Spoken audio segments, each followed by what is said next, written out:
At 8:36 p.m. on January 6, 2021, Facebook publicly announced it was imposing a 24-hour block on then-President Donald Trump, following the deadly riot and insurrection on Capitol Hill. The following day, Facebook CEO Mark Zuckerberg, citing the use of our platform to incite violent insurrection against a democratically elected government, announced the social media giant had banned Trump indefinitely and for at least the next 2 weeks until the peaceful transition of power is complete. On January 8, 2021, Twitter announced its permanent suspension of Donald Trump's account, due to the risk of further incitement of violence, after the January 6 insurrection. Citing 2 tweets earlier that day, Twitter determined that they were highly likely to encourage and inspire people to replicate the criminal acts that took place at the U.S. Capitol on January 6, 2021. The company found the tweets are in violation of the glorification of violence policy, and the user at Real Donald Trump should be immediately permanently suspended from the service. 2 years later, Donald Trump is preparing to return to both social media platforms, according to NBC News. Several factors are responsible. Over at Facebook, its oversight board decided in June of 2021 Trump's suspension would be in place for just 2 years, starting in January of 2021, but also appeared to make clear the suspension would be lifted after that time, although it stated it would look to experts to assess whether the risk to public safety has receded.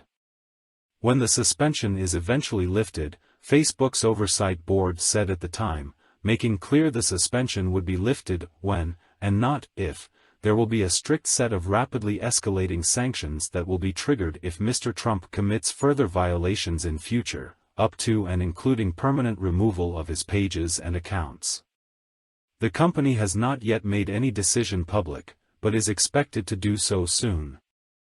And at Twitter, Elon Musk purchased the company and reinstated numerous far-right-wing accounts, including Trump's. Trump has repeatedly stated he would not return to Twitter after starting his own social media platform. Truth Social pales in comparison to both Twitter and Facebook.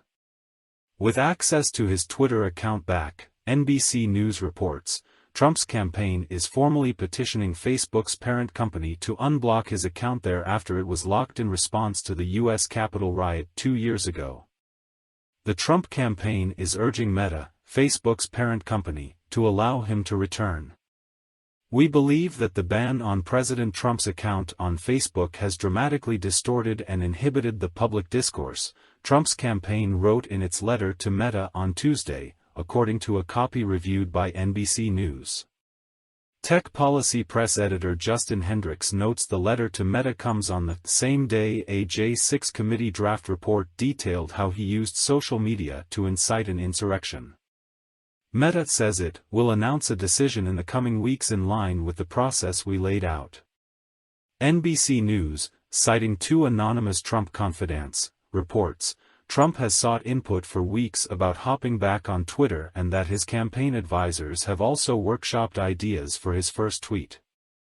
Another, a Trump advisor, warned if the Facebook ban on Trump is extended, House Republicans will pressure Meta. NBC's reporting suggests they would use hearings on how federal law treats social media platforms as leverage. Meanwhile, Representative Adam Schiff, Democrat California, Senator Sheldon Whitehouse, Democrat Rhode Island, and 2 other colleagues sent Meta a letter urging the ban be extended. Trump has continued to post harmful election content on Truth Social that would likely violate Facebook's policies, and we have every reason to believe he would bring similar conspiratorial rhetoric back to Facebook, if given the chance, they wrote. AFP's White House correspondent Sebastian Smith suggests it is worth remembering Trump was thrown off Facebook and Twitter because those platforms were his principal avenues for deluding an enormous part of the country into believing that the 2020 election was stolen. Noah Bookbinder, the president of the government watchdog Citizens for Responsibility and Ethics in Washington, CREW, posted this warning: Donald Trump tried to overturn a free and fair election that he lost and incited a violent insurrection to try to keep himself in power. That he would be given back the megaphone of Twitter, and now maybe Facebook, is beyond irresponsible.